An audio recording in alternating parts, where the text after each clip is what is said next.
देखो जिस time result आया तो शाम का टाइम था और एक्चुअल में उस टाइम मेरी क्लास चल रही थी। अच्छा। तो क्लास में ही मैंने मैसेज देखा कि रिजल्ट आ गया है। एक तो आपके अंदर करेज होनी चाहिए, वो करने का अंदर से फील आना चाहिए कि हाँ मुझे करना है।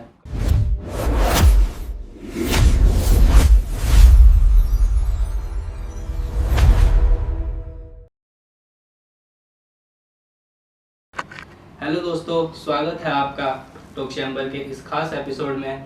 दोस्तों, आज का एपिसोड वाकई बहुत ही इंस्पायरिंग होने वाला है, क्योंकि आज हमारे साथ मौजूद है दो ऐसे मेहमान जिन्होंने हाल ही में उत्तराखंड पुलिस सब इंस्पेक्टर के एग्ज़ाम को क्लियर किया है।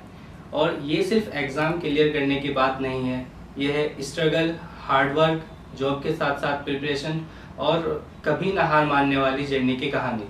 तो चलिए स्वागत करते हैं आप आज के एपिसोड में हमारे दोनों मेहमानों का। हमारे आज के पहले मेहमान हैं साजिद जी, जिन्होंने 209 अंकों के साथ LIU सब इंस्पेक्टर के मेरिट लिस्ट में छठा स्थान हासिल किया है और ये अभी फ़िलहाल इंडियन रेलवे में ग्रुप डी की पोस्ट पर कार्यरत हैं। मुझे इनवाइट करने के लिए, और बहुत मुझे खुशी हुई जब आपने मुझे बताया कि यहाँ पर आपका पॉडकास्ट करने के लिए बुला रहे हैं। तो बहुत अच्छी बात है कि मुझे थोड़ा सा अपनी जर्नी शेयर करने का, जो आगे एस्पिरेंट आने वाले हैं उनके साथ मौका मिलेगा। ठीक, इसी के साथ हम अपने दूसरे मेहमान का स्वागत करते हैं फैसल जी, जिन्होंने PAC सब इंस्पेक्टर की मेरिट लिस्ट में 31वीं रैंक हासिल की है और ये फ़िलहाल अपने कोचिंग सेंटर चलाने के साथ साथ कुछ बच्चों को गाइड भी कर रहे हैं। बहुत बहुत शुक्रिया आपका। मतलब मुझे अपनी चीज़ें जो मेरे अंदर थी कि ताकि मैं सोच रहा था कि हाँ मैं बच्चों को बताऊं, तो मुझे प्लेटफॉर्म मिला है उन चीज़ों को बताने का कि जो जो मैंने स्ट्रगल किया है और कहाँ कहाँ मेरी गलतियाँ रही हैं वही मैं बताऊंगा आज, ताकि आप उस चीज़ से सीख पाओ और अपनी जर्नी को थोड़ा छोटा कर पाओ। बस तो मेरा वही रहेगा, जो आप पूछोगे तो मैं उसका सटीक आंसर दूँ। बिल्कुल। सबसे पहले मैं आप दोनों का स्वागत करता हूँ, बहुत बहुत बधाई देता हूँ आपको। मेरा आप दोनों से पहला सवाल ये है कि जब आप लोगों का रिजल्ट आया तो उस पर आपका फर्स्ट रिएक्शन क्या था? रिएक्शन की एक वीडियो भी सोशल मीडिया पे खूब वायरल हुई थी फैसल भाई की, उसके बारे में भी थोड़ा बताएं। जी देखो, जिस टाइम रिजल्ट आया तो शाम का टाइम था और एक्चुअल में उस टाइम मेरी क्लास चल रही थी। अच्छा। तो क्लास में ही मैंने मैसेज देखा कि रिजल्ट आ गया है। तो हार्ट बीट तो भाई मेरी तेज हो गई थी उस टाइम में। तो मैंने क्लास से थोड़ा ब्रेक लिया। उस टाइम मैंने कहा यार फटाफट चेक करता हूँ। तो मैंने फटाफट नाम देखा, तो मतलब टाइम लग गया उसमें प्रोसेस होने में। हाँ। और जितना टाइम लग रहा था उतनी मेरी हार्ट बीट तेज हो रही थी भाई। तो उसमें मेरा नाम शो हो गया मेरा रोल नंबर के साथ। तो तब मुझे मतलब मैं निशब्द था उस टाइम, बहुत ज़्यादा खुशी थी। मेरी जो सिस्टर की लड़की है वो वहीं पे थी, तो मैंने सबसे पहले उन्हें बताया। तो मैं क्या करता था पहले, मतलब ये वीडियोस देखता था ये वाली कि हाँ ये रिएक्शन वीडियो होती है वो देखता था मैं। तो मुझे उन्हें देख देख के मतलब बहुत अच्छी फीलिंग आती थी। तो मैंने भी सोच रखा है कि ये पल मेरी लाइफ में भी आएगा कि यार मैं अपना जब निकलूंगा तो वो रिएक्शन मुझे घर वालों का पूरा कैर करना था कि यार मेरी मम्मी का रिएक्शन क्या होगा, मेरे पापा का रिएक्शन क्या होगा। तो मैंने उसी टाइम किसी को मैंने कॉल नहीं किया। मैंने कहा घर जाऊंगा और आहिस्ता आहिस्ता एक को बताऊंगा, और मैंने सिस्टर को फ़ोन दे दिया। मैंने कहा सबका रिकॉर्ड करना है। तो वो एक्चुअल में वो यही हुआ कि आहिस्ता सबका रिकॉर्ड करा, तो उनका इंस्टेंट रिएक्शन जो निकल गया है ना, मतलब उसे देख देख के मुझे बहुत खुशी मिल रही थी उस रिएक्शन को देख देख के। तो वही मैंने कैद करा है सबका रिएक्शन कि हाँ भाई उनकी खुशी देखनी थी मुझे वो, और वो अब कैद हो गया, वो लाइफ टाइम मेरे साथ रहेगा वो चीज़। साजिद भाई आपका क्या रिएक्शन था? जी, जैसे रिज़ल्ट आने वाला था, लगभग 1 वीक से चल रहा था कि आज आने वाला है, आज आने वाला है, आज आने वाला है। और मेरे घर में मेरी अम्मी और मेरी छोटी सिस्टर है, उनको हर रोज़ का बस यही काम था, रिज़ल्ट आ गया, रिज़ल्ट आ गया। मैं जैसे जॉब पे था, तो जॉब मेरी चल रही थी सुबह, मतलब शाम को 6 बजे जॉब से फ्री होता था मैं। तो शाम को आते ही सबसे पहला सवाल यही था रिज़ल्ट आ गया, रिज़ल्ट आ गया। फिर जिस दिन रिज़ल्ट आया उस दिन पता भी नहीं था 6 बजे तक। मैं जैसे ही जॉब से घर आया, आते ही वो दोनों फिर वही कहाँ मिठाई के डब्बे और कहाँ रिज़ल्ट, मतलब रिज़ल्ट आ गया। मैंने कहा नहीं अभी नहीं आया, वैसे उम्मीद है कि आ जाएगा। और जैसे मैंने जेब से फ़ोन निकाला अपने, अब देखा तो ग्रुप में मैसेज आया रिज़ल्ट वगैरह आ गया। फिर मैंने देखा उसके बाद रिज़ल्ट। वैसे मेरा ये था कि शुरू से ही उम्मीद थी कि हाँ हो जाएगा, कि उसमें था कि नाम तो आ जाएगा, चाहे सिविल मिले, LIU मिले या फिर PAC मिले, ये था कि नाम आ जाएगा। तो उसके बाद फिर बाकी घर में पता लगा, और ग्रुप से ही ये बात बहुत सारे दोस्तों में फैल गई, रिश्तेदारी में फैल गई, फिर सबके फ़ोन आए, बहुत अच्छा लगा। और जो फैसल ने वीडियो बनाई वो मैंने बाकायदा फैसल से मंगवाई भी थी अपने पास, और अपने स्टेटस पे भी लगाई थी। वो बड़ा अच्छा मुझे लगा, मतलब वो हमेशा लाइफ लॉन्ग रहने वाली चीज़ है कि हाँ ये अचीव किया था हमने और ये हमारे घर वालों के रिएक्शन थे, वो बड़ा अच्छा गया। अच्छा, जैसा कि आप दोनों अपने साजिद भाई जैसे अपनी जॉब में है और फैसल भाई आप अपने एक प्रोफेशन में है, तो अपनी जॉब और प्रोफेशन के साथ साथ आपने जो तैयारी के लिए टाइम को मैनेज किया, अब थोड़ा सा उस टाइम मैनेजमेंट के बारे में बताएं। मेरा सबसे पहले तो मेरा पर्सनली ये मानना है कि जॉब के साथ जो प्रिपरेशन है ना, वो आप सभी जॉब के साथ प्रिपरेशन नहीं कर सकते। कुछ ही जॉब प्रोफेशन ऐसे हैं जो आपको प्रिपरेशन के लिए अलाउ करते हैं। जैसे मैं रेलवे में था, रेलवे में स्टार्टिंग में मैं 2023 में ज्वाइनिंग हुई थी मई में, और 1 साल तक मेरा जो काम था लक्सर में मेरी ड्यूटी थी, वो फील्ड का काम था। उसमें पॉसिबल ही नहीं था कि कोई तैयारी कर ले, मैं क्या कोई भी कर ले, बहुत ज़्यादा मतलब वो हेक्टिक जॉब थी, फिज़िकल थोड़ा सा हार्ड वर्क ज़्यादा था। तो उसके बाद फिर मेरा ट्रांसफ़र यहाँ रुड़की हुआ। रुड़की में मैंने पोस्ट ली एक गेट मैन करके जो फाटक पे रहता है, तो वहाँ वो थोड़ा सा प्रोफेशन ऐसा था जो मतलब वहाँ क्या था, एक तो माइंड डाइवर्ट नहीं होगा, आपको काम करना है ऐसा नहीं है, लोड कम था, लोड भी बराबर था, लेकिन ये आपका फिजिकल थोड़ा सा हार्डवर्क कम है और माइंड डाइवर्ट नहीं होगा। मेन है माइंड का, क्योंकि माइंड की स्टेट ही आपको तैयार करती है प्रिपरेशन के लिए। तो मेरी जो मेन कारण है तैयारी जॉब के साथ तैयारी करने का, वो यही है कि जो मेरी गेट पे ड्यूटी थी वहाँ मुझे पूरा अच्छा प्लेटफॉर्म मिला। वहाँ जितना टाइम में रहता था मोस्टली मतलब पढ़ाई को देता था, और उसके बाद घर आकर के भी टाइम देता था पढ़ाई को। तो मेन तो मेरा यही है कि हाँ जॉब है, कुछ ही जॉब ऐसी है जो आपको अलाउ करती है, और उसमें भी आपको बहुत ज़्यादा 2-3 चीज़ें का बहुत खास ध्यान रखना पड़ेगा। एक तो आपके अंदर करेज होनी चाहिए, वो करने का अंदर से फील आना चाहिए कि हाँ मुझे करना है। वरना जॉब के साथ तुम एक दिन थोड़े से इग्नोर कर दो उसको, या थोड़ा सा हल्के में लो, वो अपने आप ठंडे बस्ते में चला जाएगा सारा मामला। ठीक है, तो थोड़ा सा आपको मोटिवेटेड ज़्यादा रहना पड़ता है, कंसिस्टेंसी के साथ, कंसिस्टेंसी और थोड़ा सा मोटिवेट ज़्यादा रहना पड़ता है एज़ कम्पेयर टू उन स्टूडेंट के जो सिर्फ तैयारी कर रहे हैं। बिल्कुल।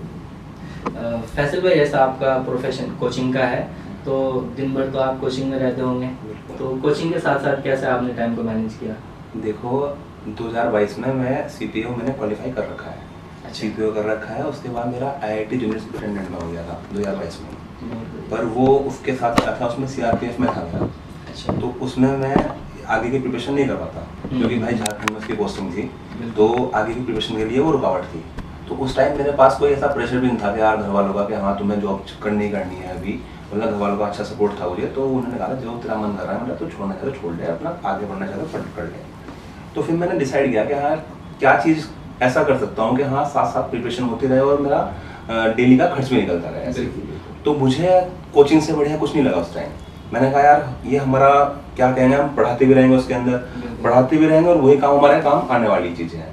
तो मैंने एक इंस्टीट्यूट ज्वाइन किया, उस टाइम मैंने पढ़ाना स्टार्ट कर दिया।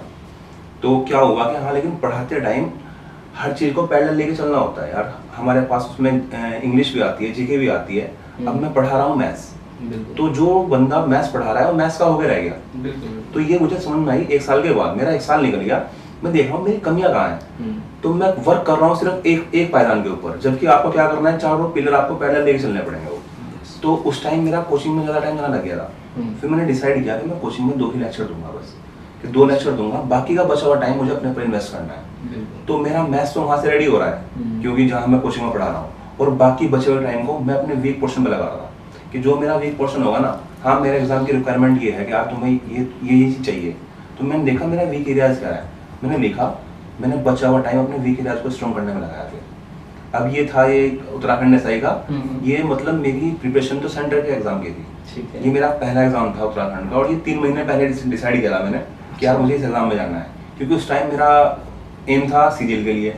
अब मैंने देखा इसके अंदर मैथ्स आ रहा है 75 का, रीजनिंग आ रही है 50 की, वो मेरे टिप्स पे है दोनों। मुझे पढ़ना क्या है, हिंदी और उत्तराखंड। अब कहने को 3 महीने हैं, पर उससे पहले 3 साल में मैथ्स और उसे रगड़ चुका हूँ पहले भाई। तो 3 महीने तो कहने के लिए है वो, वरना उससे पहले 3-4 साल का स्ट्रगल है, बढ़िया वाला स्ट्रगल। तो फिर मैंने वहाँ लगा इस तरह टाइम मैनेज किया कि अपने वीक एरिया को स्ट्रॉन्ग करने के लिए टाइम निकाला है मैंने बस। ठीक। अच्छा साजिद भाई, आपने इस एग्ज़ाम के लिए क्या कभी पहले सोचा था कि SI का एग्ज़ाम देना है, या आपका भी सेंटर की तैयारी थी और उसके साथ साथ ही फॉर्म आ गया? बाय चांस है सिर्फ, मैंने कभी पुलिस डिपार्टमेंट कभी ज्वाइन करने का नहीं सोचा था। मेरा तो स्टार्टिंग से सिर्फ यही था कि एक सिंपल सी 9 to 5 जॉब डिसेंट से, बस इतना ही। और उसी की मैं स्टार्टिंग से तैयारी भी कर रहा था, जैसे फैसल भाई ने बताया सेंटर की तैयारी कर रहे थे, मैं भी सेंटर की तैयारी में था। और ये हकीकत बात है कि इस एग्ज़ाम के अंदर जिनका या तो मैथमेटिक्स स्ट्रॉन्ग हो, रीजनिंग स्ट्रॉन्ग हो, या जो सेंटर की तैयारी में हो, उनको बहुत ज़्यादा बेनिफिट मिला है एज़ कम्पेयर टू दोज जो उत्तराखंड की स्पेसिफिकली तैयारी कर रहे हैं। अच्छा, इस एग्ज़ाम को लेके जो आपने प्रिपरेशन की, हमारे व्यूअर्स को बताइए आपकी स्ट्रेटेजी क्या थी? देखो, मैं अगर अपनी बात बताऊँ तो मैंने क्या करा था। सबसे पहले मैंने, जब मैं इस एग्ज़ाम में कदम रख रहा था ना, तो मेरे पास 3 महीने का टाइम था। तो मैंने क्या करा, मैंने सबसे पहले मॉक लगाया। मैंने देखा कि मॉक के अंदर मैं कितने नंबर लेके आ रहा हूँ अभी। तो मैंने देखा मेरा नंबर 178 आया पहले मॉक के अंदर। अब मैंने देखा ये नंबर मतलब कम है, क्योंकि मेरा हिंदी 100 नंबर की हिंदी है, वो मैंने आज तक नहीं पढ़ी है। अब मैंने कहा 100 नंबर की हिंदी में 1.5 महीने के अंदर खत्म कर सकता हूँ, और 1.5 महीना इसकी प्रैक्टिस भी कर सकता हूँ। 3 महीने का टाइम है मेरे पास, क्योंकि हिंदी आप जल्दी पढ़ लोगे एज कम्पेयर टू मैथ्स। अब मैथ्स मेरा कवर है, तो हिंदी पढ़नी थी मुझे। अब हिंदी को मुझे पता है, हिंदी में पढ़ता रहूँगा, 1 हफ्ते के अंदर अपने इसको इंक्रीज करता रहूँगा। तो 178 नंबर आए, तो मैंने देखा मेरी कमियाँ कहाँ है। मैंने एक कॉपी बनाई और वो कमियाँ लिखी अपनी, क्या मेरे वीक एरियाज ये है। तो मैंने वो कमियाँ लिखने के बाद मैंने देखा कि आज एक टेस्ट लगा, तो मुझे अगले संडे को टेस्ट लगाना है। इस 6 दिन मुझे काम करना है इसके ऊपर, जो मेरे ये गंदे गंदे पॉइंट गए हैं। मैंने लिखा, हाँ मेरी संज्ञा खराब हुई है, मेरा सर्वनाम में क्वेश्चन गलत हुआ है, अब मैं संज्ञा और सर्वनाम इस हफ्ते के अंदर खत्म करना है बढ़िया करके। तो मैंने पूरा कंप्लीट पोर्शन को पढ़ा, अगले हफ्ते टेस्ट लगाया, तो मुझे दिखा कि हाँ मेरा स्कोर उछल के 190 तक पहुंच गया। इस तरह मैंने हर हफ्ते में, मतलब ये कहने की बात है कि यार कि हाँ तुम 1 हफ्ते के अंदर कैसे इतना इंक्रीज कर दोगे, लेकिन मुझे पता है कि हिंदी जब मैंने पढ़ी नहीं रखी 100 नंबर, उसे इंक्रीजमेंट करना बहुत आसान है। बिल्कुल। इंक्रीमेंट तब नहीं होता है जब आपने 90% अचीव कर लिया, आप 100% के लिए अचीव करोगे, तो वो 10% को इंक्रीमेंट करने में बहुत टाइम लगेगा आपको, लेकिन शुरुआत से लेकर 80% करने में वो टाइम कम लगता है आपको। तो यही हुआ कि हाँ मेरे साथ हर हफ्ते अपने वीक एरियाज निकालता रहा और उनके ऊपर काम करता रहा, और हर हफ्ते में मेरा स्कोर बूस्ट होता रहा। जैसे स्कोर बूस्ट होता रहा तो मेरी रैंक आती थी उसके अंदर। मैं देख रहा, वो था अपना टेक्स्ट बुक, तो उसमें मुझे मोटिवेशन वहां से मिला कि यार ये तो जब मैं इतने बच्चों के अंदर रैंक लेके आ रहा हूँ, तो यानी कि बढ़िया नंबर में मैं आराम से कर सकता हूँ। तो वहां से मोटिवेशन आता रहा, हर हफ्ते नंबर इंक्रीज होते रहे, तो मजा आना स्टार्ट हो गया। ऐसे करा। साजिद भाई, आपकी क्या स्ट्रेटेजी थी? असल में ये थोड़ा सा जो एग्ज़ाम है ना, ये एग्ज़ाम बहुत ज़्यादा, मेरा ख्याल है कि बहुत ज़्यादा टैक्टिकल था, और मेरे लिए तो बहुत ज़्यादा फेवरेबल, क्योंकि इसके अंदर कोई सा उत्तराखंड का ऐसा पेपर नहीं है जिसके अंदर ये सारी चीज़ें पूछी जाती है। उसके अंदर मैथमेटिक्स भी हो, उसके अंदर रीजनिंग भी हो, उसके अंदर जीएस उत्तराखंड, और उसके अंदर हिंदी भी हो। ये सारी चीज़ें मतलब कंबाइन कॉम्बिनेशन है किसी भी एग्ज़ाम में, खासतौर से उत्तराखंड की बात की जाए। तो इसमें मेरा जो तैयारी का जो स्ट्रेटेजी का फेज़ कहो, तो मेन ये था कि मैथमेटिक्स, जैसे फैजल भाई का था, सेम वही सेंटर की तैयारी में मैथमेटिक्स अच्छा था, रीजनिंग अच्छी थी। और मेरी इस साल की सीजीएल की प्रिपरेशन चल रही थी साथ में। सीजीएल का प्री दिया था, प्री हो गया था मेरा, और इसका फिजिकल था। ये दोनों चीज़ें मतलब लगभग आप देखो पैरेलल ही चली है, एक वीक का गैप हुआ है। इसका फिजिकल हुआ, उसका प्री हुआ। और मेरा प्री में थोड़ी सी, मतलब इसके जो फिजिकल में थोड़ी सी दिक्कत हुई तैयारी करने में जॉब के साथ, क्योंकि फिजिकल था थोड़ा सा मतलब तैयारी करने वाला, वैसे वाला, रनिंग करनी है, तुमने ये करना है अलग से, तो उसके लिए टाइम निकालना थोड़ा सा मुश्किल था। बिल्कुल। फिर उसके बाद जब एक बार मेरा फिजिकल हो गया, तो मुझको थोड़ा सा चूज़ करना था यहाँ पर आकर के, कि 3 महीने थे लगभग दोनों ही एग्ज़ाम में, और मेरा थोड़ा सा नीड ज़्यादा ये थी कि मुझको वहाँ रेलवे से निकलना था। वो थोड़ा सा ग्रुप 1 की जॉब थी, वहाँ से निकलने का मेन एम था। फिर उसके बाद तो मुझको ये चूज़ करना था कि या तो मैं सीजीएल के लिए जाऊँ, या फिर मैं जाऊँ अपना एसआई के लिए, जब फिजिकल निकल गया था। तो मैंने फिर उसमें था, मैं दे देता दोनों, लेकिन वहाँ थोड़ा सा इंग्लिश का वो था, इंग्लिश आपको और मैथमेटिक्स अच्छे से पढ़नी थी वहाँ, मतलब वो स्पीड का खेल है सारा सीजीएल में। और यहाँ पे क्या था, यहाँ पे आपको दोबारा से हिंदी पढ़नी है, और दोबारा से आपको ये उत्तराखंड और जीएस पे थोड़ा ज़्यादा फोकस देना है। तो फिर मैंने बहुत ज़्यादा सोच विचार करके ये डिसीजन लिया कि मैं हाँ एसआई के लिए ही जाऊँगा, क्योंकि एक तो ये है कि ये 4600 ग्रेड पे है जी। सीजीएल में अगर लग भी जाती, जॉब के साथ दिक्कत तो है ये करने में, अगर लग भी जाती तो मेरा ख्याल है 2800-4200 मिलता। 4200 भी बहुत मुश्किल मिलता, क्योंकि टॉप 1000 रैंक लानी पड़ती 4200 ग्रेड पे लाने के लिए। बिल्कुल। तो फिर मैंने इसके लिए तैयारी की, और उसमें मेरा मेन यही था कि जो 4 कंपोनेंट है एग्ज़ाम के, मैथ और रीजनिंग मैंने बहुत ही कम ध्यान दिया है। ऐसा नहीं कि बिल्कुल छोड़ दिया है, बहुत ही कम ध्यान दिया है। और हिंदी जो बिल्कुल पढ़ी ही नहीं थी, पूरा फोकस हिंदी पे और उत्तराखंड पे। हिंदी पे स्पेशली मैंने, क्योंकि हिंदी का वेटेज बहुत ज़्यादा था, 100 नंबर का था। तो मेरा ये था कि मैं अगर हिंदी में और इसमें जीएस में ख़ास तौर से उत्तराखंड बिल्कुल पढ़ी ही नहीं थी, तो उत्तराखंड के लिए मैंने बस बहुत ज़्यादा शॉर्ट नोट्स रखे। एक ऑनलाइन प्लेटफॉर्म के शॉर्ट नोट्स थे वो रखे, और उसके अलावा उत्तराखंड के लिए राजपाल यादव की जो बुक थी, बस इनको बहुत अच्छे से रट्टा मारा। 3 महीने 3.5 महीने इन्हीं 2 चीज़ों को पढ़ा है। और उसके बाद फिर मेरा ये था कि हाँ, इनमें अगर मैं दोनों में, हिंदी में और उसमें जीएस में सबके एवरेज भी मार्क्स ले आऊँ ना, उसके अलावा फिर जो मेरा मेन पोर्शन है मैथमेटिक्स और रीजनिंग, उसमें उनको बीट कर दूंगा और मेरा काम बन जाएगा, क्योंकि सारी चीज़ें कवर हो जाएगी। क्योंकि ये है ही है, हर बच्चे के अंदर है। जिसका मैथमेटिक्स और रीजनिंग अच्छा है, उसका थोड़ा सा जीएस और हिंदी वगैरह वाला डाउन है। तो मुझको ये उठाना था थोड़ा सा, और ये पहले से अब था, तो दोनों मिला के हो गया। अच्छा, जैसे कि ये एसआई का जो एग्ज़ाम था, इसमें 3 घंटे का एग्ज़ाम था ये लगभग। हाँ, एक और बात थी इसमें, जैसे स्ट्रेटेजी का ही पार्ट था वो भी। टाइम मैनेजमेंट इस एग्ज़ाम में बहुत ज़्यादा इंपॉर्टेंट है। सबसे ज़्यादा इंपॉर्टेंट मेरा ख्याल है इस एग्ज़ाम का कंपोनेंट टाइम मैनेजमेंट है ना, क्योंकि इसमें आप थोड़ा सा अगर आपका मतलब नॉलेज कम भी है ना, उसका भी सिलेक्शन हो सकता है अगर वो टाइम मैनेज अच्छे से कर लें। जिसकी नॉलेज ज़्यादा है और टाइम मैनेज अच्छे से ना करे तो उसका मुश्किल है थोड़ा सा, क्योंकि 3 घंटे यानी कि 180 मिनट 180 मिनट में आपको 300 क्वेश्चन को अटेम्प्ट करना है। अटेम्प्ट करने के बाद उसमें सर्कल गोले करने हैं, और सिर्फ 3 घंटे का, मतलब आप गो थ्रू ही जाओ। अगर 300 क्वेश्चन जाने में ही सिर्फ पढ़ के देखो, तो कम से कम मेरा ख्याल है 1-1.25 घंटा तो पढ़ने में लग जाएगा। फिर कोई मतलब सॉल्व करने वाले भी सवाल, फिर उनके ऑप्शन भी देखने हैं, सॉल्व करने। मैथ में, रीजनिंग में तो आपको सॉल्व करना ही, भले कम करना पड़े लेकिन करना ही था। तो उसमें मेरी स्ट्रेटेजी ये थी कि मेरा मेन ये था कि इसके मॉक ज़्यादा लगाया जाए। अब मैंने वैसे टेस्ट बुक के मॉक नहीं लगाए, मैंने हरिद्वार में है एक कोचिंग, वहाँ वो रेगुलरली मॉक करा रहे थे वीकली बेसिस पे। तो मैंने उसका बाकायदा जैसे क्लासरूम का वो था पूरा का पूरा इन्वायरमेंट, उस तरीके से मॉक दिए। लगभग मैंने 10-12 मॉक दिए उसी मतलब पीरियड के दौरान। तो मॉक का बहुत ज़्यादा इसमें रोल था, क्योंकि आपकी स्पीड वो होनी चाहिए। उन्होंने टीचर ने बताया था कि आपको 2.25 घंटे में पेपर खत्म हो जाना चाहिए अगर आप सिर्फ वो कर रहे हो, क्योंकि 40 से 45 मिनट आपको OMR शीट भरने में लगेगी, और लगी थी, क्योंकि पेपर में थोड़ा सा प्रेशर भी ज़्यादा होता है। और उसमें यह है कि तुमने अगर एक क्वेश्चन गलत कर दिया ना वो वाली बात हो जाती है कि मान लो OMR शीट पूरी भरती है, लास्ट क्वेश्चन मार्क करने के लिए गए, लास्ट क्वेश्चन की जगह तो पूरी OMR शीट खराब हो जाती है। तो उस वजह से उसका बहुत ध्यान रखना, तो ये बहुत इंपॉर्टेंट एस्पेक्ट है उसका।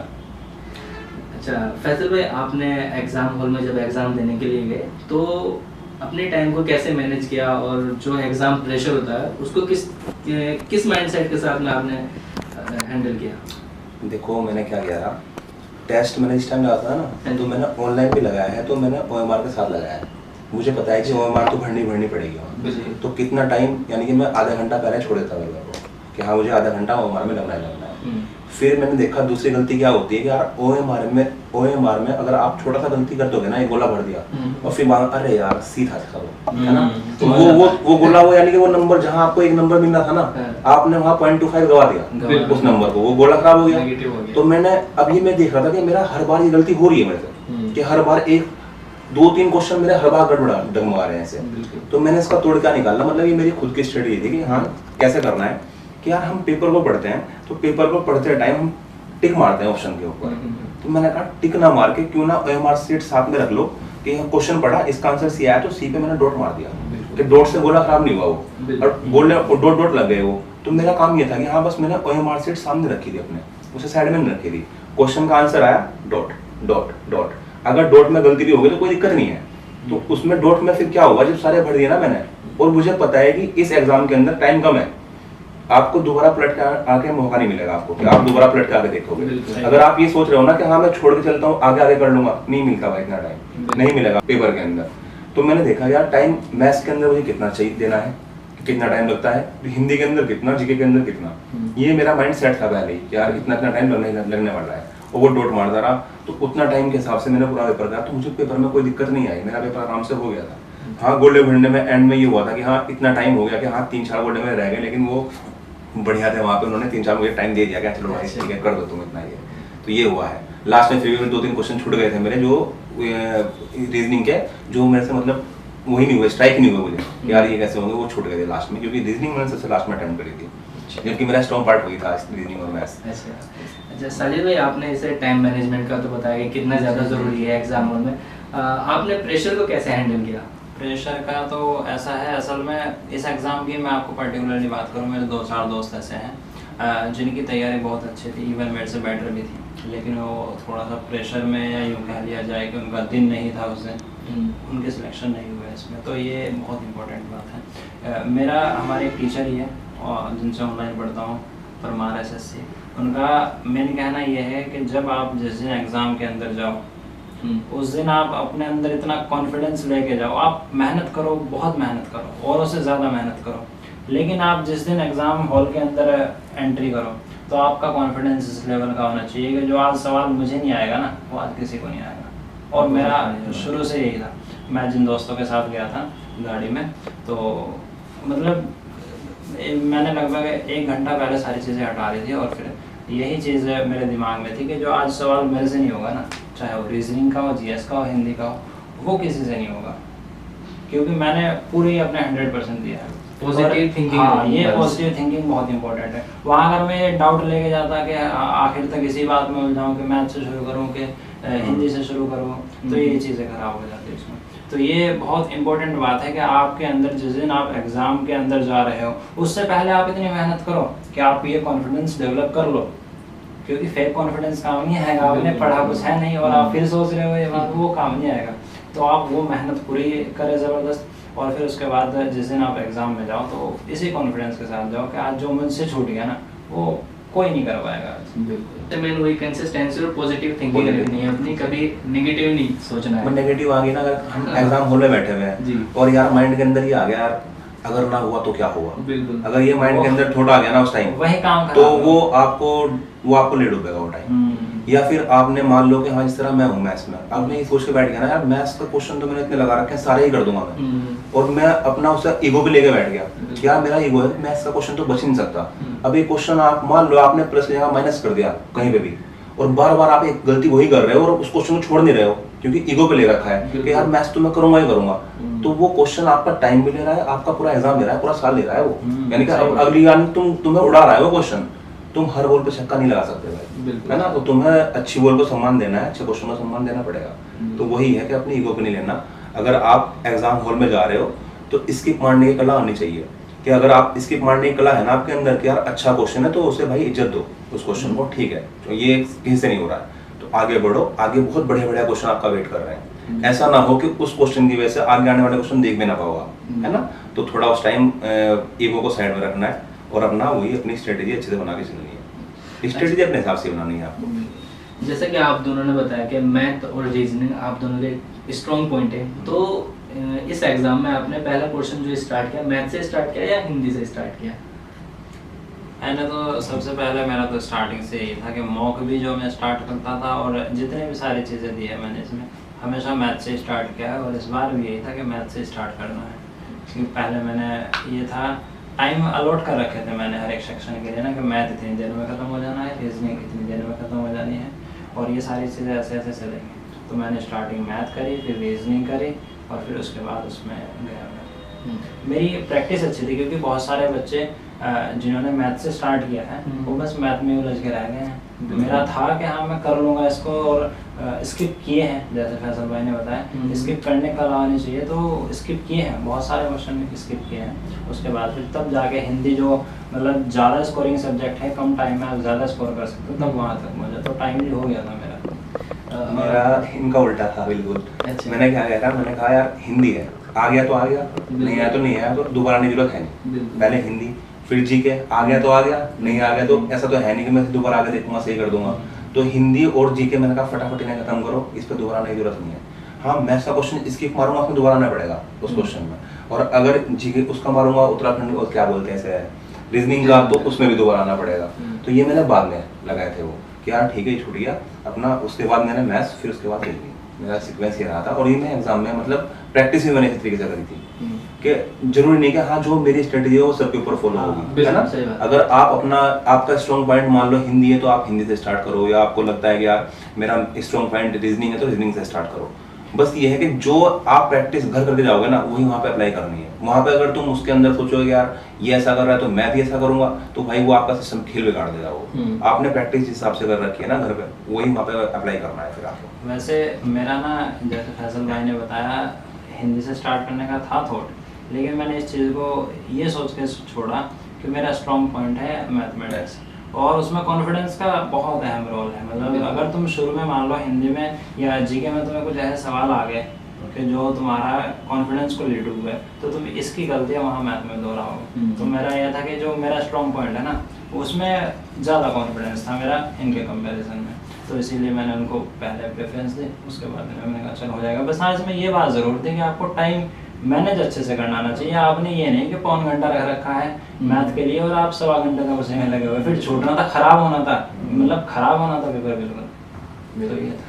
अच्छा, जैसे कि आप दोनों काफ़ी टाइम से तैयारी कर रहे हो, तो तैयारी करते करते कभी आपके मन में ऐसे भी थॉट्स आए होंगे कि चलो यार आज डिमोटिवेशन, हाँ आज पढ़ाई नहीं करते, तो अपने आप को कैसे मोटिवेट किया उस टाइम पे? हर एस्पिरेंट का है ये, कोई भी अगर तैयारी कर रहा है ना तो एकदम से सफलता नहीं मिलती, और जब कोई चीज़ एकदम से नहीं मिलती, आप रास्ते में हो तो भाई रास्ते में डिमोटिवेशन आना लाजमी है। जैसे जैसे 1 साल हो गया ना, 1 साल 1.5 साल, तो आपके ऊपर प्रेशर आना स्टार्ट होता है, घर वालों का भी, रिश्तेदारों का भी। वो पूछते हैं भाई क्या कर रहा है अब तक, वो प्रेशर हैंडल करना बहुत मुश्किल हो जाता है।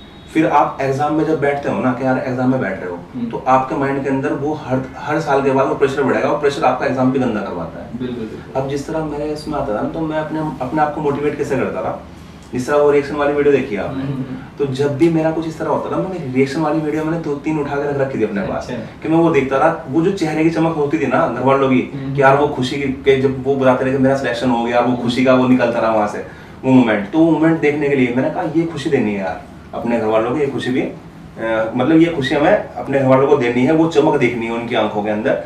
तो उस खुशी को देख के फिर मैं दोबारा पढ़ता रहा, नहीं भाई ये तो करना ही करना है, तो करना ही करना पड़ेगा। तो मोटिवेशन का कारण तो वही था कि घर वाले थे, उसके अलावा और उन्हें खुशी देने के लिए भाई वही सबसे बड़ा मोटिवेशन तो घर वाले ही। सही भाई आपका? हाँ, मेरा ये मानना है कि जो डिमोटिवेशन हम जिसे कहते हैं, ये सिर्फ और सिर्फ एक पार्ट है इस जर्नी का। आप ह्यूमन है, नहीं कोई भी आदमी ऐसे कर सकता है कि मैं हाँ लगातार 3 महीने तक कम से कम 12-12 घंटे का स्लॉट में पढ़ाई करता रहूँ बिना एक भी दिन स्किप किए। ये डिमोटिवेशन आता है, सबको आता है, सेल्फ डाउट सबके क्रिएट होते हैं। कोई टॉपर भी था ना, उसके भी सेल्फ डाउट क्रिएट होते हैं कि होगा नहीं होगा, होगा नहीं होगा। तो मेरा तो ये मानना है कि it is the part of this journey. आपको इसको बस इसमें पढ़ के नहीं रह जाना है। एक एग्ज़ाम में बहुत ज़्यादा मतलब जो भी जितने बच्चे तैयारी कर रहे हैं, मेरी सलाह है हम इस वर्ड को या इस चीज़ को हल्के में ले लेते हैं। कंसिस्टेंसी बहुत अहम रोल है, बहुत ज़्यादा अहम रोल है। मगर मान लो आप मैंने अपना शेड्यूल बना रखा है कि 6 घंटे या 8 घंटे मुझे पढ़ने, 6 घंटे ही मान लो, 6 घंटे बहुत ज़्यादा इनफ है अगर आपके पास कंसिस्टेंसी है तो कंसिस्टेंसी बहुत ज़रूरी है। आप डिमोटिवेट होंगे, ठीक है, 6 घंटे नहीं पढ़ा जा रहा, आप 5 पढ़ें, 4 पढ़ें, लेकिन उस डिमोटिवेशन में ही चले जाएंगे तो फिर काम खराब हो जाएगा। तो कंसिस्टेंसी बहुत इंपॉर्टेंट है। ये एक कहावत है ना वो, कि यार अगर आप पढ़ाई को एपी की तरह छोड़ दोगे ना, हम आपको जीपी की तरह छोड़ देंगे, है ना। मतलब बहुत स्पीड से छोड़ते भाई पढ़ाई। अगर तुम एक दिन का गैप मारते हैं ना, तो तुम्हारा अगला दिन ये मान के चलो तुम एक दिन को 3 दिन में तब्दील हो जाएंगे भाई।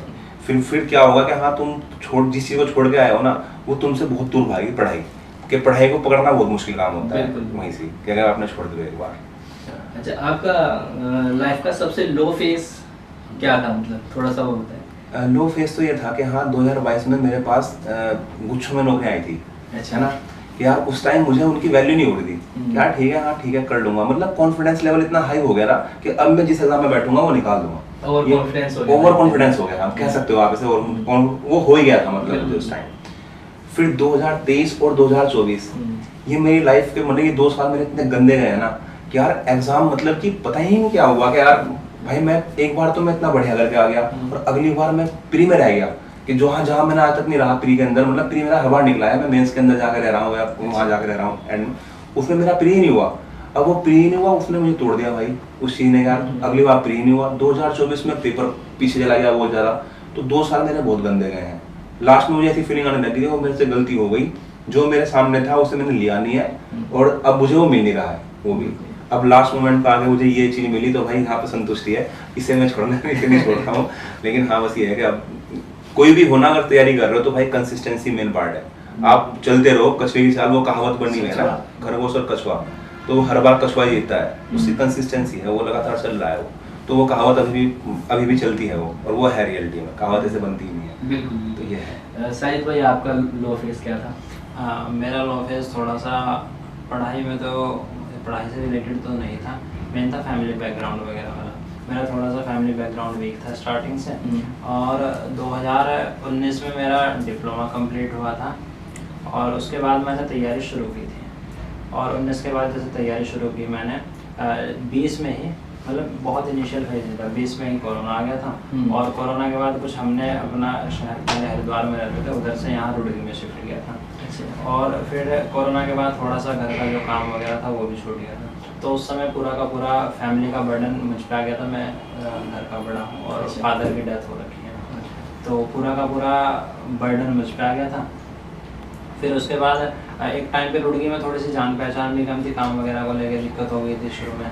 कुछ कोरोना का काल था, वो उसमें सभी के काम बंद हुए हैं, तो उसमें लगभग 2021 के आसपास, हम यहाँ 2020 अक्टूबर में आए थे, 2021 पूरा का पूरा 2021 मेरा ऐसा गुजरा है, मतलब तैयारी तो बिल्कुल छूट ही गई, बिल्कुल छूट गई। मतलब मेरा दिन का शेड्यूल ही ऐसा बन गया था। स्टार्टिंग में मैं सुबह उठता था 4:30-5 बजे, पहले न्यूज़पेपर वगैरह डालने जाता था, उसके बाद फिर एक जॉब थी लगभग 8 से 5-6 बजे तक की, वो करता था।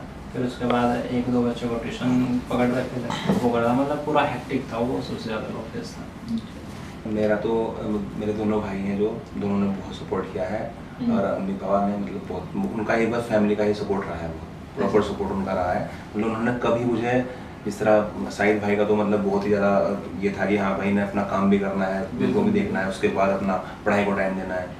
बस ये है कि हाँ मेरे पास ऑपरेशन नहीं था, मेरे पास ये था कि हाँ ठीक है भाई मुझे घर से सपोर्ट है, मुझे खाली पढ़ाई का ही काम था, या फिर मैं अपने खर्च के लिए कुछ कर लूँ तो कर लूँ, वरना मुझे पढ़ाई का ही काम था, बस हाँ तुम भी पढ़ लो बस। तो मेरा तो यही था, घर वालों का सपोर्ट था पूरा, तो इसलिए मैं अब तक कर पाया हूँ इस चीज़ को। शाहिद भाई आपको? मेरे लिए तो मेरा जो मेन है, मेरी मदर है, जो अम्मी है, उनका मतलब वही मेरे जो सोर्स ऑफ मोटिवेशन है वही है, क्योंकि मैंने स्टार्टिंग से मतलब उनको ऐसे फेज भी है जब वो काम वगैरह करती थी, सिलाई का काम करती थी अम्मी, तो बहुत समय ऐसा गुजरा जब मैं 10th-12th में था कि मैं रात को सो रहा हूँ तो मेरी मम्मी मशीन पर बैठी है, मैं सुबह उठ रहा हूँ तो भी मेरी अम्मी, मैं जिस टाइम भी देख रहा हूँ मेरी अम्मी मशीन पर बैठी है।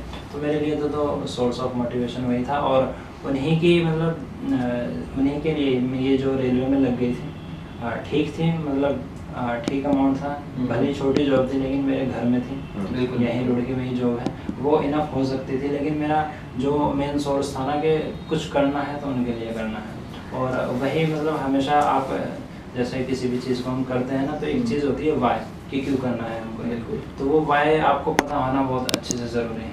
तो मेरा ये था कि हमेशा कि उनके लिए करना है, उनको वो काम करना है कि जिससे वो, मैं कर सकता था और कोई काम भी कर सकता था वैसे बिजनेस वाला, लेकिन मेरा शुरू से ये था कि थोड़ा सा वो काम करना है जिससे प्राइड हो, जिससे इनका नाम अच्छे से इनको थोड़ा रिस्पेक्टेबल लोगों में जगह मिले। अच्छा, जैसे कि अब आप दोनों की एक अच्छी जॉब लग गई है, तो क्या अभी भी स्टडी को आगे कंटिन्यू करने का प्लान है, या बस इतना ही? नहीं मतलब देखो मेरा तो पीएससी है, उसमें टाइम का मतलब कोई कमी नहीं है, तो टाइम इतना सफिशिएंट है। मतलब मेरा चूज भी वही था कि हाँ मुझे पीएससी मिल जाए, तो उसमें क्या था, उसमें टाइम की कमी नहीं है, और वो इसीलिए था मेरा वो, ताकि मैं आगे की पढ़ाई कंटिन्यू कर सकूं। अच्छा, यानी अभी स्टडी अभी कंटिन्यू रहेगी? बिल्कुल बिल्कुल रहेगी, अभी एम और बड़ा है? हाँ बिल्कुल है सर। उसमें क्या है कि हाँ भाई अब टाइम का मुझे सफिशिएंट मात्रा में टाइम मिलेगा तो आगे हम उसके लिए पढ़ेंगे बढ़िया करके। मतलब यूपीएससी के लिए है मेरा कि हाँ मैं यूपीएससी के लिए जाऊँगा आगे। चलिए, बहुत अच्छी बात है। शाहिद भाई आपका? मेरा शायद मुश्किल है, अभी शायद नहीं पढ़ाई। अच्छा, बहुत स्टडी हो गया असल में एज भी हो गई है, और अब जो है ना अंदर से जो वो होती है आग, वो मेरा तो मेरा थोड़ा मुश्किल है। अच्छा, जो फिलहाल एस्पिरेंट है, जो बच्चे तैयारी कर रहे हैं, उनको आप क्या कहना चाहेंगे? देखो उनके लिए तो यही है, जिस तरह शाहिद भाई ने कहा ना कि एक वाई होना चाहिए। क्यों? तो बस अपनी लाइफ में वो एक स्ट्रॉन्ग वाई ढूंढना है आपको, कि यार एक बढ़िया मतलब आपको मिला है कि ये काम कर रहे हैं तो क्यों कर रहे हैं, है ना। वो अगर आपने वो क्यों पकड़ लिया ना, तो अच्छा क्यों पकड़ लिया कि यार इसलिए कर रहे हैं, तो आपका पढ़ना आसान हो जाएगा। ऐसा होता है कि हाँ यार पेपर लीक हो गया, ये थोड़ा डिमोटिवेशन आता है वो, लेकिन ऐसा भी हुआ कि हाँ यार एक रिजल्ट आएगा, वो आपकी मतलब लाइफ को बदल देगा। वो कि वो कब आ जाएगा वो आपको खुद नहीं पता चलाएगा, कब आ गया वो दिन, है ना। बस तब तक के लिए क्या करना है आपको, तब तक के लिए लगे रहना है, कंसिस्टेंसी रखनी है तब तक के लिए, है ना। एक दिन आके वो बदल देगा आपकी लाइफ। बिल्कुल। मैं थोड़ा जो एस्पिरेंट तैयारी कर रहे हैं, एक तो उनके लिए आपको सबसे पहले जो नए आ रहे हैं, जो पुराने हैं वो तो काफ़ी समझदार हो चुके हैं, इस फील्ड में हैं, तो उनको पता है क्या करना है क्या नहीं करना है। जो नए आ रहे हैं तो मैं तो उनको थोड़ा सा ये सलाह दूंगा, आप थोड़ा सा अपना जो चीज़ें हैं ना, जैसे आपको कौन सा एग्ज़ाम चूज़ करना है, ये थोड़ा सा अच्छे से डिसाइड करें, स्मार्टली करें। SI में मैं आपको बताऊं कंपटीशन कम हमारे लिए हुआ है, वो इसलिए बहुत ज़्यादा बच्चे थे, वो फिजिकल में बाहर हो गए। मतलब पूरे उत्तराखंड के जितने भी फॉर्म थे, लगभग मेरा ख्याल है 1 लाख के आसपास फॉर्म थे, उसमें से सिर्फ 20,000 बच्चों का चयन ही रिटर्न के लिए हुआ। उसके बाद फिर जो रिटर्न था, रिटर्न में बहुत ज़्यादा मैंने जैसे आपको स्टार्टिंग में बताया टेक्निकल था कि मैथ रीजनिंग है जिसकी अच्छी है उसका ये अच्छा नहीं है, जी के हिंदी का पोर्शन। तो आप थोड़ा सा एक तो एग्ज़ाम को डिसाइड अच्छे से करें, जो आपकी स्ट्रेंथ है उस पर अपने एग्ज़ाम को डिसाइड करें। किसी की मैथ अच्छी है तो वो ना उत्तराखंड स्टेट के जो ये ग्रुप C के पेपर है उसमें ना फाइट करने की कोशिश करें, वो रेलवे के एग्ज़ाम में फ़ाइट करें, वो SSC के एग्ज़ाम में फ़ाइट करें, वहाँ जल्दी सक्सेसफुल हो जाएगा। हो तो जाएगा यहाँ पे, करने वाला करते हैं आप, लेकिन हमको देखना है कि हमको कंपटीशन कहाँ बीट कर, मतलब कंपटीशन कहाँ पर हम कम कर सकते हैं। तो एक तो ये है कि आप थोड़ा सा फील्ड अपना अच्छे से चूज़ करें, और दूसरा ये है कि जितने भी नए बच्चे तैयारी कर रहे हैं, डिमोटिवेशन का फेस सभी की लाइफ में आता है, मेरी भी लाइफ में आया है, फैसल भाई की लाइफ में भी आया है, और जितने भी तैयारी करें तो आप हमेशा अपने आप में जो सेल्फ बिलीफ है ना उसको बनाए रखें हमेशा। मेरे अंदर, मैं आपको बताऊँ, मेरे अंदर सेल्फ बिलीफ डेवलप हुआ है क्लास 12th का जो मैंने पास की थी, तो उसमें मेरे काफ़ी अच्छे मार्क्स आए थे, और उस समय मेरी न्यूज़पेपर में भी फ़ोटो आई थी, जो 2016 में मेरा ख्याल है काफ़ी बड़ी बात मानी जाती थी हमारे यहाँ के लोगों के बीच में। तो वहाँ से मेरा सेल्फ बिलीव बना हुआ था।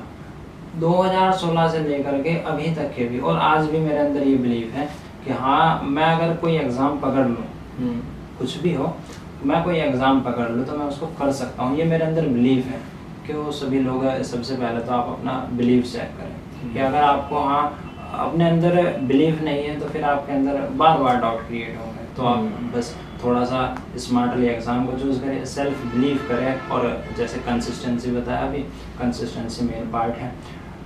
यही 2-3 चीज़ें हैं मेरा ख्याल है। और जो नए बच्चे अभी जिनके सिलेक्शन नहीं हुए हैं या प्रोसेस में हैं, मैं उनको एक जो इम्पोर्टेंट बात है मुझे किसी ने बताई थी, हमारे स्टोर के मैनेजर थे, उन्होंने बताई थी, कभी जब लो फेज़ में था, उन्होंने कहा था कि क्या बोलते हैं कि साजिद, मेहनत करके ना हर एक चीज़ को बदला जा सकता है। बिल्कुल बिल्कुल, और ये हकीकत बात है, मेहनत करके हर एक चीज़ को बदला जा सकता है। इसमें मैं एक बात थोड़ी सी ऐड और कर दूँ, मेहनत हमें करनी है, बखूबी करनी है, और थोड़ा सा अपना जो जिनका भी ईश्वर है या अल्लाह है, जो भी मानते हैं, आप उस चीज़ को थोड़ा सा माने, क्योंकि कई बार मेहनत करने से भी नहीं मिलती है, तो उसके ऊपर वाले घर में देर है अंधेर नहीं है, वो ज़रूर मिलेंगे। बिल्कुल, उस वक्त से पहले और किस्मत से ज़्यादा किसी को ना मिला है और ना ही मिलेगा। सही बात जी। अच्छा, जैसे आजकल पेपर लीक का एक चलन चल गया है कि हर स्टेट में या सेंट्रल गवर्नमेंट का हो, कोई भी एग्ज़ाम हो रहा है, मैक्सिमम लीक होते ही हैं एग्ज़ाम फिलहाल। तो इसमें बच्चों को किस तरीके से अपने आप को काम रखना चाहिए, तो पॉजिटिव थिंकिंग कैसे डेवलप करके रखें अपनी कंटिन्यू, तो थोड़ा लीक वैसे तो खैर बहुत ज़्यादा कमांड हो गई है, पहले हुआ करते थे लीक एग्ज़ाम, अब तो बहुत ज़्यादा फिर भी हो जाता है, इक्का दुक्का एग्ज़ाम, ये सिर्फ पार्ट है, सिस्टम है, तो आपको बने रहना है इसमें। वैसे बहुत कम हो गया है, मैं मानता हूँ कि जो हमारी SI की वैकेंसी है, और मेरे साथ जितने बच्चे जिनके सिलेक्शन हुए हैं वो भी इस बात को मानेंगे कि बहुत फेयर तरीके से हुई है, बहुत ज़्यादा फेयर तरीके से हुई है। मतलब जो मैंने अपनी स्टार्टिंग में रैंक डिसाइड कर रखे थे ना कि हाँ इस बीच में रहूँगा, लगभग मेरा ख्याल है उससे ऊपर ही रहा हूँ, उससे नीचे नहीं गया।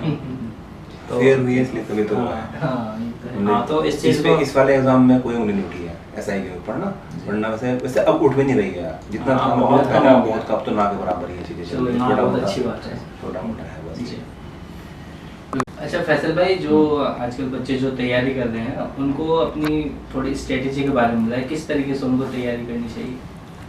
देखो, जो मतलब हर बंदे का माइंड अलग अलग होता है, तो किसी बच्चे का माइंड ऐसा होगा जो मैथ्स के अंदर उसका माइंड अच्छा चलता होगा, और किसी बच्चे का माइंड ऐसा होगा कि यार उसे रट्टाफिकेशन अच्छा लगता होगा, कि यार वो याद करने में थोड़ा अच्छा होगा। तो दोनों के, अब अगर आपका मैथ्स अच्छा है तो हाँ सेंटर की हर जॉब के अंदर मैथ्स आएगा। आप सेंटर की कोई सी भी आप जॉब उठाओगे तो आपको दिखेगा कि यार मैथ्स के बिना है ही नहीं। स्टेट में अगर आप आओगे तो ऐसा ही को छोड़ दो, आप ऐसा ही के अंदर मैथ्स है, उसके अलावा किसी एग्जाम में और मैथ्स दिखाई नहीं देता आपको, ना के बराबर दिखाई देगा अगर देगा तो अगर आपका मैथ्स अच्छा है तो हाँ आप सेंटर की गवर्नमेंट की जॉब की तैयारी करोगे आप। और अगर आपका मैथ्स अच्छा नहीं है, आपका रट्टाफिकेशन अच्छा है, आपको याद करना अच्छा लगता है, हिंदी पढ़ना अच्छा लगता है या जीके पढ़ना अच्छा लगता है, तो आपको कंपटीशन कम कहाँ मिलेगा, स्टेट के अंदर मिलेगा, तो आप स्टेट के अंदर आओगे, है ना। कूट के आप ये मान के चलो कि आपको 1 साल देना है, 1 साल देना है, यानी कि आपको 1 साल से ऊपर का टाइम मत देना अपने आप को। यार तुम 1 साल अपना कूट के एक बार लगो तो सही, वो कंसिस्टेंसी बना के चलो तो सही। अगर आपका टीचर अच्छा मिल गया आपको, आपने टीचर का अच्छा साथ पकड़ लिया और आपको अच्छा मटेरियल मिल गया, हाँ यार जो कहे ना कि हाँ राइट मटेरियल, कि यार मुझे पढ़ना है।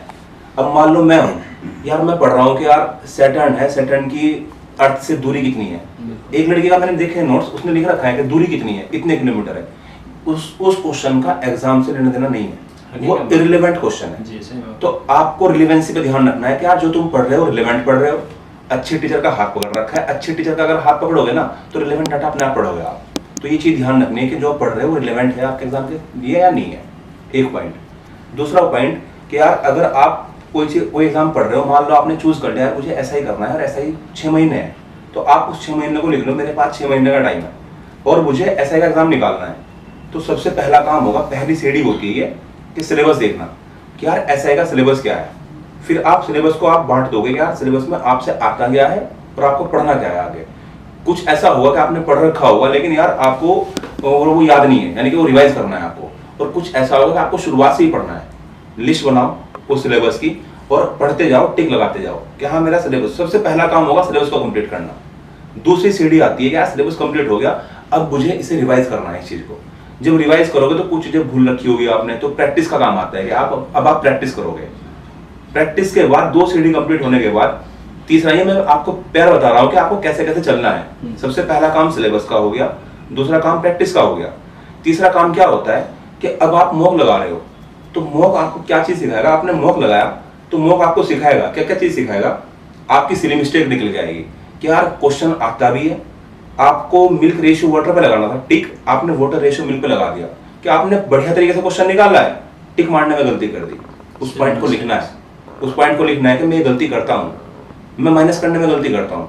क्या मैं माइनस करता हूँ ना जब, तो माइनस करते टाइम मैं थोड़ी गलती कर देता हूँ, तो मेरे माइंड के अंदर रहता है वो पॉइंट, क्या माइनस करने में गलती करता हूँ। तो जब माइनस वाली बात आती है ना तो मेरा माइंड मुझे अलर्ट करता है, माइनस है भाई रुक जा, अपने आप को थामता हूँ, आराम से करता हूँ उस चीज को। तो जो आप सिली मिस्टेक करते हो उसे लिखोगे आप, आई रिपीट, उसे लिखोगे, उसे छोड़ोगे नहीं, लिखना है उस पॉइंट को कि यार मेरी सिली मिस्टेक है। दूसरा, जब मॉक लगा के नंबर काउंट करते हो तो आप देखोगे यार ये वाला कंसेप्ट तो मैंने पढ़ा ही नहीं कभी, यानी कि वो आपके नोट्स में भी नहीं है वो कंसेप्ट, तो उस कंसेप्ट को आपको क्या करना है, नोट्स में अपने ऐड करना है, जो दूसरा कंसेप्ट होगा। तीसरा ऐसा होगा कि आपने पढ़ रखा है, मॉक के अंदर भूल गए, यानी कि वो पॉइंट आपका रीजन मांग रहा है कि वो पॉइंट आप भूल चुके हो, आपने पढ़ रखा है लेकिन भूल चुके हो, तो आप उस चीज को रिवाइज करोगे। तो मॉक से 3 चीजें निकल के आती है, सिली मिस्टेक, एक ऐसा कंसेप्ट जो आपने नहीं पढ़ा है वो आपको पढ़ना है, और तीसरा पॉइंट वो निकल जाता है जो आपने पढ़ रखा है आप भूल चुके हो, यानी कि वो चीज रीजन मांग रही है। ये चीज 3 चीज हो गई ना, यानी कि आपने 3 पायदान कर लिए। अब आपको किसी एग्जाम में बैठाओ, आपको एग्जाम 100% निकाल लोगे, जो भी एग्जाम होगा। इन 3 चीज को स्ट्रॉन्ग करो, चौथे पॉइंट पे आप हिट करो, वो टूटेगी, वो चीज 100% टूटेगी। एक चीज हो रहा है लास्ट सर, जिस तरह ये है कि यार आपने मेहनत कर ली है और आपने बढ़िया करके मेहनत कर रखी है और आप एग्जाम दे के आओगे, बाई चांस वो गंदा हो गया तो आपके आंसू ऑटोमेटिकली निकल जाएंगे, वो कि यार मेरा एग्जाम में दे के आया हूँ, मेरा गंदा हो गया, क्या आपको बोलने की जरूरत नहीं है, वो आपकी आंखें बयां कर देगी, आपने मेहनत कर रखी है और आप घर में रूम बंद करके रहोगे। मेरे साथ हो रखा है भाई ये, क्या मैं एग्जाम दे के आया, मैंने कूट के मेहनत करी है और मैं घर आकर रोया हूँ कि मेरा गंदा हो गया वो एग्जाम, अफसोस 100% होगा। और अगर आपको अफसोस नहीं हो रहा ना कि आप एग्जाम दे के आए, गंदा भी हो गया और आपको अफसोस नहीं हो रहा है, आंसू नहीं आ रहे हैं, तो भाई समझ जाओ कि आपकी मेहनत में कमी है। आपको पता है वो कि यार मेरी मेहनत में कमी है, कि हाँ मैंने मेहनत में कमी कर रखी, तो आपके वहां सुन निकल गए, वरना भाई साहब बहुत गंदी फीलिंग आती है सर। हाँ भाई आप किसी को बता भी नहीं पाते, घर वाले क्या कहेंगे, भाई तूने पढ़ा ही नहीं, घर वाले नहीं मतलब बाहर वाले भी, तुम फेल हो रहे हो ना, वो तुम्हारी मेहनत नहीं देख रहे हैं, वो यार तुम्हारे 2 पॉइंट लूज रह गया यार, तुम फेल हो गए ना, वो देखेंगे पढ़ता ही नहीं होगा। उनके मतलब कमेंट ये आते हैं कि वो पढ़ता ही नहीं होगा। वो तुम्हें पता है ना भाई तुम किस हद तक जा चुके हो। सही बात है। इनका तो भाई साहिल भाई ने बताया कि इनका भाई टॉपर रहे हैं 12th तक, यार मैं बैक बेंचर रहा हूँ, मतलब मेरा 100% जी है ये जो ये है ना ये ग्रेजुएशन तक मुझे ये था कि हाँ मेरे घर वाले कहते किसी तरह ग्रेजुएशन में पास हो जाए, ये था कि हाँ बस पास हो जाए तो वो भी काफी है, मेरा ये हाल था। अभी जब मैं मिठाई लेके जा रहा हूँ उनके पास कहा मैं कॉलेज में कि मैं तो उन्हें विश्वास दिलाने के लिए मुझे अपना रिजल्ट दिखाना पड़ रहा है कि हाँ भाई मैं ही हूँ, है ना, मेरी ये कंडीशन है भाई।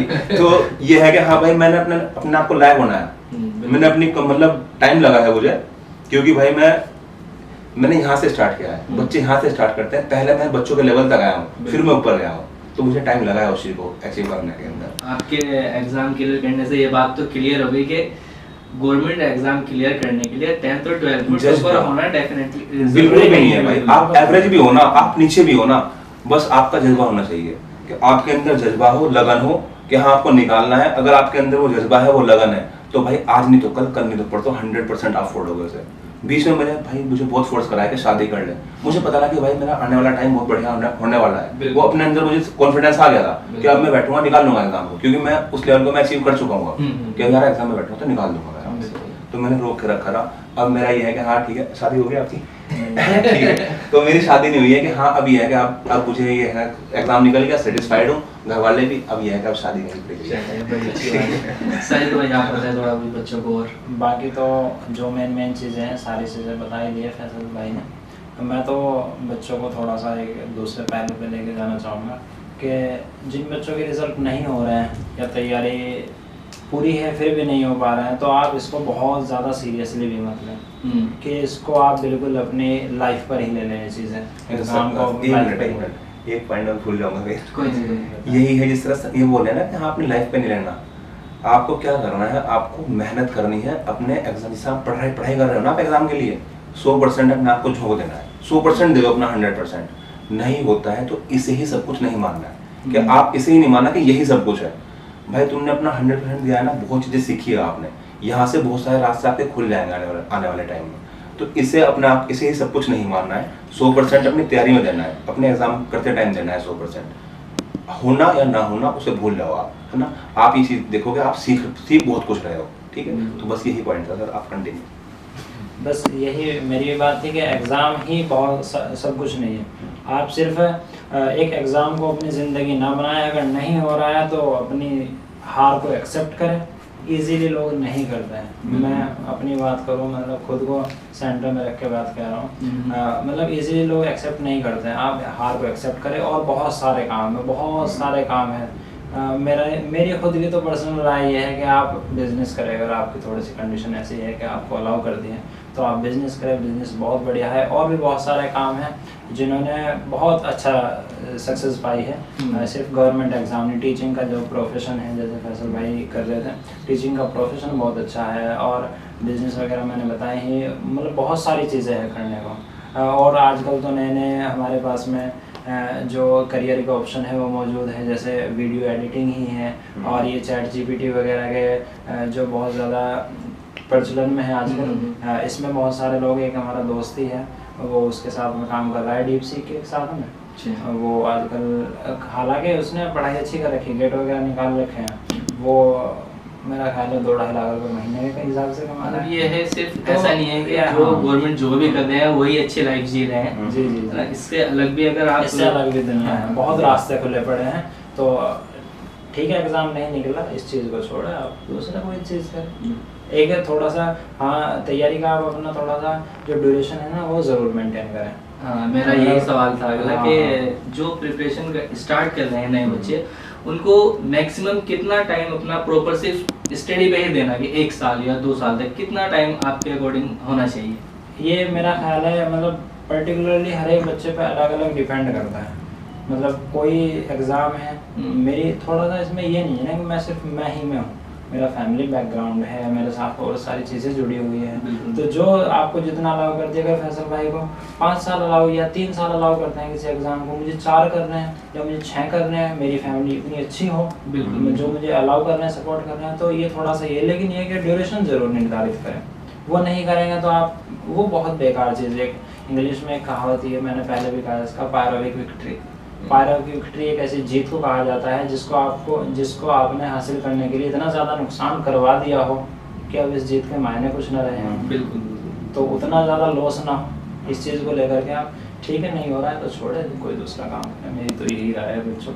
और कॉन्फिडेंस से करें आप, बहुत बेहतर है, कर सकते हैं, करेंगे इंशाल्लाह। बहुत मज़ा आया आप दोनों के साथ बातचीत करके, साजिद भाई और फैसल भाई। आप दोनों ने जो अपना एक्सपीरियंस शेयर किया है उससे डेफिनेटली जो हमारे आज के एस्पिरेंट्स हैं उनको इंस्पायर होंगे इससे। तो दोस्तों ये था हमारा आज का एपिसोड, जिसमें आज हमने 2 सब इंस्पेक्टर्स से जाना कि उन्होंने किस तरीके से अपनी तैयारी की, अपने टाइम को मैनेज किया और अपने लो फेस में किस तरीके से खुद को उन्होंने मोटिवेट किया। अगर आपको ये एपिसोड पसंद आया हो तो हमारी वीडियो को लाइक करें, सब्सक्राइब करें और कमेंट करके हमें बताएं कि आपको सबसे ज़्यादा जो इंस्पायरिंग चीज़ लगी, इंस्पायरिंग थॉट लगा, वो कौन सा लगा। तो मिलते हैं आपसे अगली वीडियो में एक नए गेस्ट के साथ। तब तक मोटिवेट रहिए और अपनी तैयारी करते रहिए।